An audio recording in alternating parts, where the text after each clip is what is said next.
Hello BookTube, this is Jack the Rambling Raconteur, and I'm here with a book tag for Tag Tuesday. Last week this popped up on my inbox while I was grading some probability and binomial distribution uh, assessments, and I was just listening to BookTube videos catching up, and this just randomly shot in and auto-played, and I had never heard of it, never heard of the creator, and I was utterly delighted, immediately texted my wife, hey, check this out, because we were both at work. This sounds like some of the stuff we liked when we were in college. And she replied, and then we've been discussing it for a few days now. And I thought it would be really fun to do. This is the Dark Academia book tag. And it was created, I believe, last week by Carolyn Marie Reeds and Emmy. I'll link both their videos below. But the first question is, what are your favorite Dark Academia books and or movies?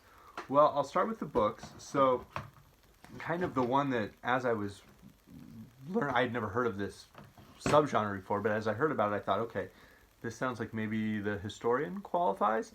Really enjoy this book. My wife does too. It was one of the early books we read together. In terms of the more sort of what the characters within some of the Dark Academia, the academician novels, what they would aspire to sort of hits that Victorian ideal. And so I grabbed The French Lieutenant's Woman by John Fowles, which there's the sense of being trapped in society, but also this idea that, what's it like when people who are very self-aware and are intelligent feel trapped in their society, and how do they interact with each other?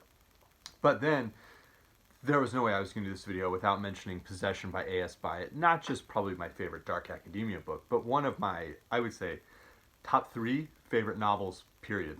The idea of the postmodernism, the idea of a pair of graduate level researchers hunting down letters and poems written by a pair of Victorian poets and parallel love stories. I mean, absolute masterpiece. Read it my senior year of college, and I've reread it multiple times since then. If you've never read it, I highly, highly recommend it. If you enjoy the poetry of either Robert Browning or Christina Rossetti, or the Pre-Raphaelites in general, the Browning and Rossetti are the stalking horses for the characters. The characters are stalking horses for Browning and Rossetti in that book. The other one I would add is the play Wittenberg by David Davalos, I think it's Davados, not Davalos, in which you have 3 characters, Hamlet, the student at University of Wittenberg, and his 2 favorite teachers, his professor of theology, Martin Luther, and his professor of philosophy, John Faustus.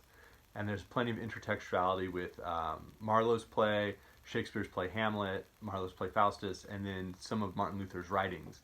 And it's wild and funny. The best scene, in my opinion, is a tennis match between Hamlet on behalf of the University of Wittenberg and Laertes on behalf of, I believe it's the University of Paris.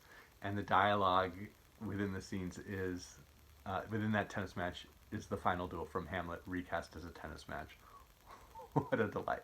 In terms of films, I grabbed Metropolitan, directed by Whit Stillman. Not super dark, but definitely has that like heavy young people who want to talk about great ideas and are trying to figure all of these things out and are employing their vocabulary as an arsenal. And then not a film that I'm a huge fan of, but I enjoy the college scenes in The Good Shepherd, particularly every time a tweed-clad Michael Gambon as the poetry professor is plagiarizing Trumbull Stickney. Fantastic. Second question, dead poet to have a drink with. And I had 2 takes on this. One was, is this my favorite poet? Because if that's the case, I mean, Chaucer would probably be very fun. Percy Shelley would probably be very fun to sit down and spend some time with. But the other take I had was, what if you want to grab somebody and have a drink with someone who we know is a great poet, but we have just a tiny smattering of their poetry.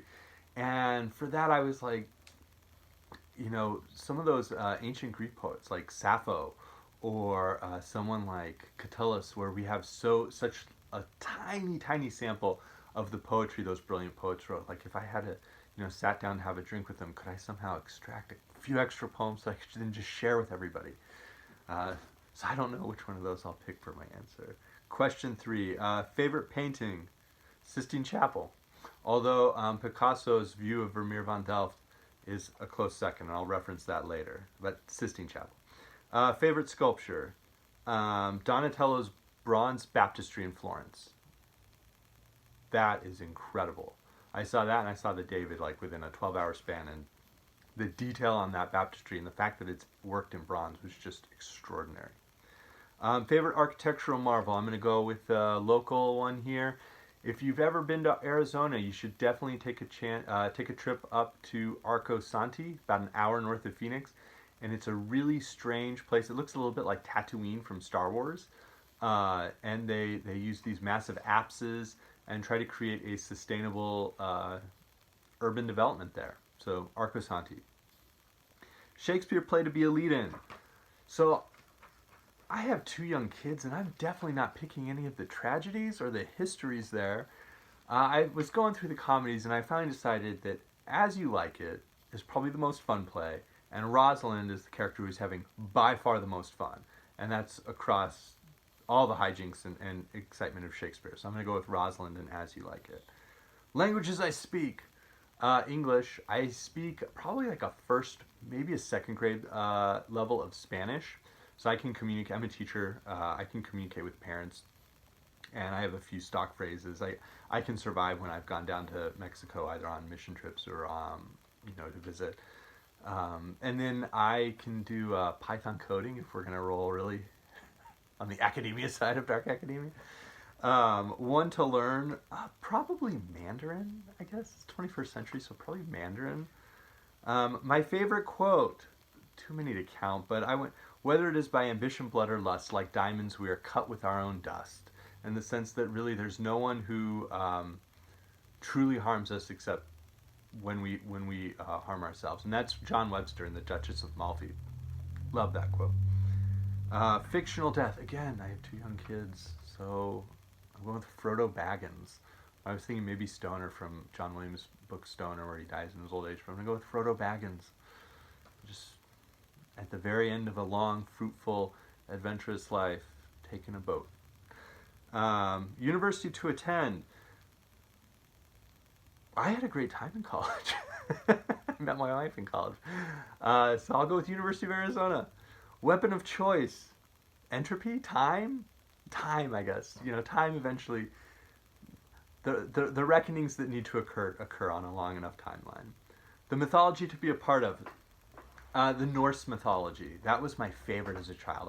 I loved the Greeks, but the Norse mythology, my father was a carpenter, and I, had like one of his hammers that I basically pretended was Mjolnir, and I was Thor, and I am not the build of Thor. I probably dress more like Loki, but I really thought that the Norse gods and giants were amazing. I read Dialier's Norse Gods and Giants. It was one of my favorite books as a kid. A PhD in, I have no idea. Well, I'm a teacher, so it'd probably be education. I enjoy teaching. I enjoy spending time with young people. I enjoy learning about brain development and how to use technology to, affect change and make a better world.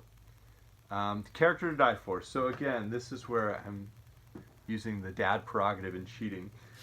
So one of the things I do is for each Christmas, I give my older daughter, and now my younger daughter, but she a little story I write each year, and with some illustrations, and so they're characters within my stories, and I write them and then illustrate them, and then this is a pastiche of the Picasso Vermeer van Delft, except this one's at night. And if you look closely, you can see my daughter's sippy cup instead of the bottle that's on Vermeer's leg in the Picasso painting. So, and then in the second one, where do we have it? Here, their hands touching my older daughter and my daughter just as a baby. So those would be the characters. I'm pulling the dad card and cheating on that one that I would die for. Rapid fire. Leather or cloth bound books. Look at the Library of America books. They're cloth bound. Dog-earing pages or highlighting, neither. Stay away from the books if you're going to do that. But dog-earing, that's less permanent than highlighting. I can unbend the dog ear. I can't unhighlight. Sculptures or paintings, probably sculptures, just narrowly. Piano or violin. Piano, I can poorly play like Christmas carols and stuff on the piano. Film or theater. Film, it's easier for me to access. Although I love theater. I saw that play Wittenberg and can still remember so much of it. Poetry or prose. Again, this is a really tough one. I'm going to snag poetry, just narrowly edging it. Museums or bookshops. Museums. I always enjoy museums. Whenever we travel, I try to go. Smell of books or smell of coffee. I detest coffee. So the smell of books. Fountain pen or typewriter. Fountain pen. And newer used books, but no highlights. So that's my Dark Academia book tag. And I guess I'll just tag anybody who's subscribing to me randomly. Thank you. If you're curious, go for this. It's took me back, and these are, some of my favorite books fall into this subgenre, and my wife and I have had a lot of fun talking about the books and the aesthetic. I didn't include Secret History, but you can see this is about as close as I get to Peacock Green. And, so enjoy. Thank you.